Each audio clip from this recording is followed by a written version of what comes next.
ጥፍሮ በቀላሉ ይሰባበራል ወይስ ቅርጹን ቀይሯል?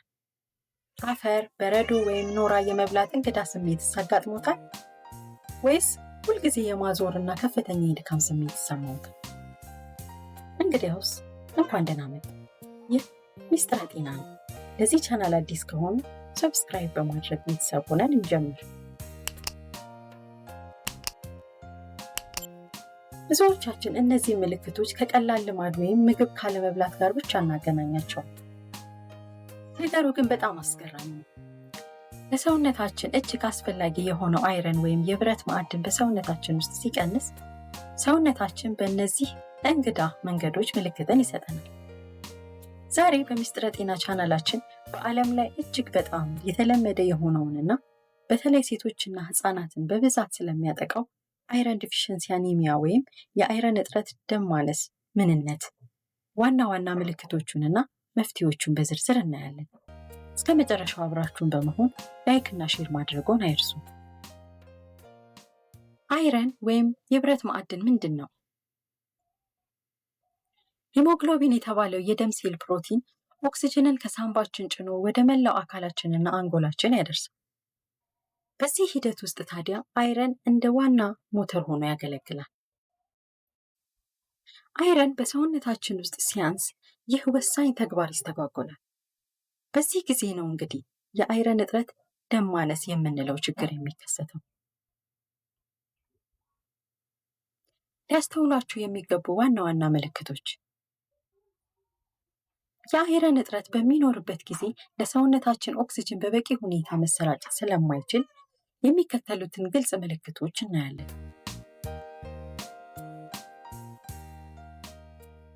አንደኛ፣ ከፍተኛና ቀጣይነት ያለው ድካም። በሰውነታችን ሂሞግሎቢን ለመስራት አይረንን ሲያጣ ወደ ጡንቻዎቻችንና ወደ ህብረ ህዋሳቶቻችን የሚሄደው ኦክሲጅን ይቀንሳል። ይህ ደግሞ ሰውነታችን ጉልበት እንዲያጣና ዘላቂ ድካም እንዲሰማን ያደርጋል። ሁለተኛ፣ የቆዳና የአይን ውስጥ መገርጣት ወይም ፔልነስ። ደማችን ቀይ ቀለም እንዲኖረው የሚያደርገው ሂሞግሎቢን ሲሆን የአይረን እጥረት በሚኖርበት ጊዜ ደግሞ ቀለሙን ስለሚቀይር ፊታችን፣ ከንፈራችን፣ የጥፍራችን ስርና የታችኛው የአይናችን ቆብ ውስጠኛው ክፍል የነጣ ወይም የገረጣ ይሆናል። ሶስተኛ፣ የትንፋሽ ማጠርና የልብ ምት መጨመር ወይም ሾርትነስ ኦፍ ብሪዚንግ ኤንድ ታኪካርዲያ። በደማችን ውስጥ ያለው ኦክሲጅን በመቀነሱ ምክንያት ሳምባችንና ልባችን ተጨማሪ ኦክሲጅን ለማግኘት በከፍተኛ ሁኔታ ይሰራሉ። በዚህም የተነሳ ጥቂት እርምጃዎችን ሲራመዱ ወይም ደረጃ ሲወጡ የልብ በፍጥነት መምታትና የትንፋሽን ማጠር ስሜት ይከሰታል።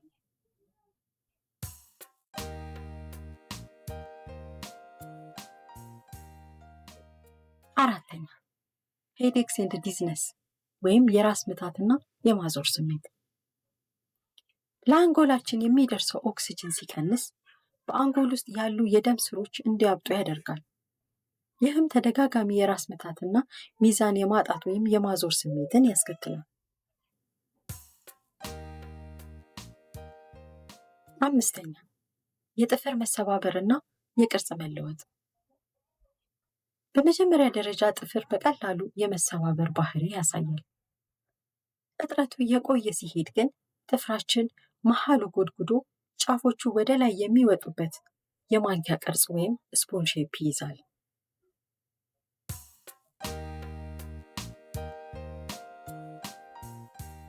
ስድስተኛ፣ እንግዳ ነገሮችን የመመገብ ፍላጎት ወይም ፒካ። ይህ በጣም አስገራሚ ምልክት ነው። ሰውነታችን የአይረን ማዕድን በከፍተኛ ሁኔታ ሲያንሰው አንጎላችን ንጥረ ምግብ ያልሆኑና የማይበሉ ነገሮችን የመመኘት እንግዳ ባህሪ ያመጣል። ስለዚህም እጥረቱ ያለባቸው ሰዎች ምንም አይነት ጥቅም የሌላቸውን እንደ በረዶ፣ አፈር፣ ሶፍት፣ ወረቀት፣ አመድ ወይም ኖራ የመሳሰሉትን የመብላት ወይም የማሽተት ከፍተኛ ጉጉት ያድርባቸዋል። ይህ ሰውነታችን የሚልከው የእጥረት ምልክት ወይም ዲፊሸንሲ ሲግናል ውጤት ነው።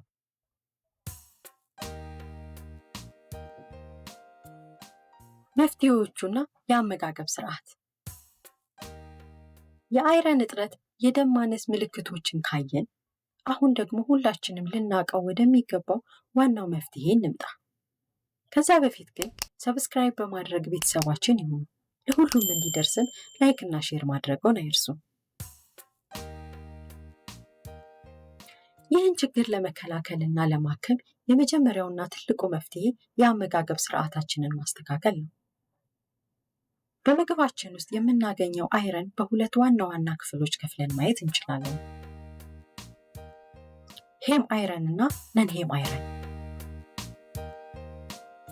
አንደኛ፣ ሄም አይረን ከእንስሳት ተዋጽኦ የሚገኝ ሲሆን ይህ አይነቱ አይረን በሰውነታችን ውስጥ ሃይ አብዞርቤሽን ያለው ወይም በጣም በፍጥነትና በቀላሉ የሚዋጥ ቆንጆ የአይረን አይነት።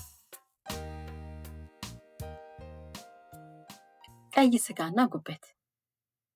የበሬ ወይም የበግ ስጋ በተለይም ጉበት እጅግ ከፍተኛ የሆነ የአይረን ክምችት አላቸው። የዶሮ ስጋና እንቁላል። የእንቁላል አስኳል ውስጥና የዶሮ ስጋ ውስጥም በብዛት ልናገኛቸው እንችላለን። አሳና የባህር ምግቦች። እነዚህ ሰውነታችን በቀላሉ የሚመጣውን አይረን በከፍተኛ ሁኔታ ይዘዋል። ሁለተኛ፣ ነን ሄም አይረን። ይህ አይነቱ አይረን ደግሞ ከእጽዋት ተዋጽኦ የሚገኝ ሲሆን የእንስሳት ስጋ ለማግኘት በማንችልበት ጊዜ ወይም የአትክልት አማራጮችን ስንፈልግ እነዚህን ምግቦች ማዘውተር ወሳኝ ነው። ጥቁር አረንጓዴ ቅጠላቅጠሎች እንደ ቆስጣ፣ ጎመን፣ ሰላጣ ያሉ ቅጠላቅጠሎች በአይረን የበለጸጉ ናቸው።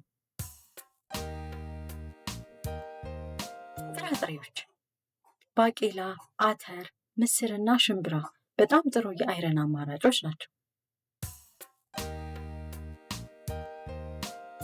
ለውዝና ፍራፍሬዎች በተለይ ቴምር፣ ዘቢብ እና የተለያዩ የለውዝ አይነቶች ውስጥ እናገኛቸዋለን። እዚህ ጋር ግን እንደ ጤና ባለሙያ ልነግራችሁ የምፈልገው አንድ በጣም ወሳኝ ሚስጥር አለ። የእጽዋት ተዋጽኦችን ለምሳሌ ምስር ወይም ጎመን ብቻ ስንመገብ ሰውነታችን በውስጣቸው ያለውን አይረን የመምጠጥ አቅሙ ዝቅተኛ ነው።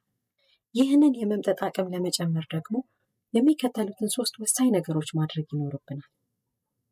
አንደኛው፣ ከቫይታሚን ሲ ጋር አጣምሮ መመገብ።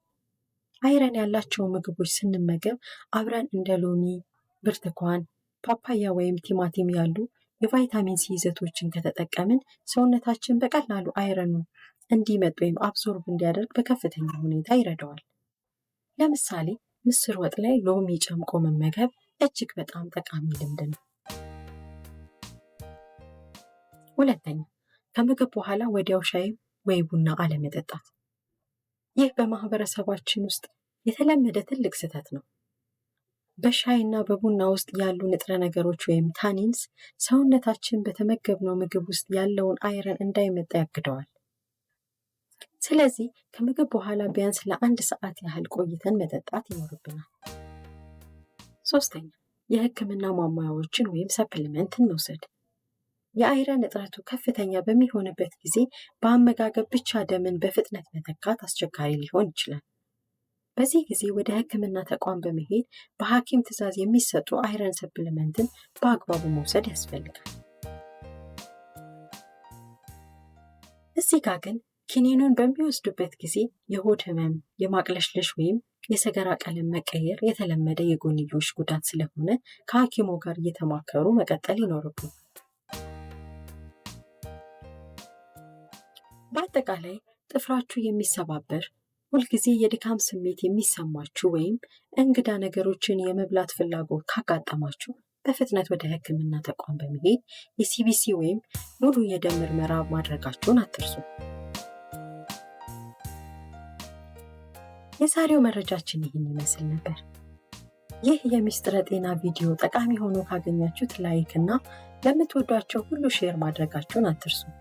ሰብስክራይብ በማድረግ ደግሞ ቤተሰባችን ይሁኑ። በሌላ አስገራሚና ጠቃሚ የጤና ርዕስ እስክንገናኝ ሰላም።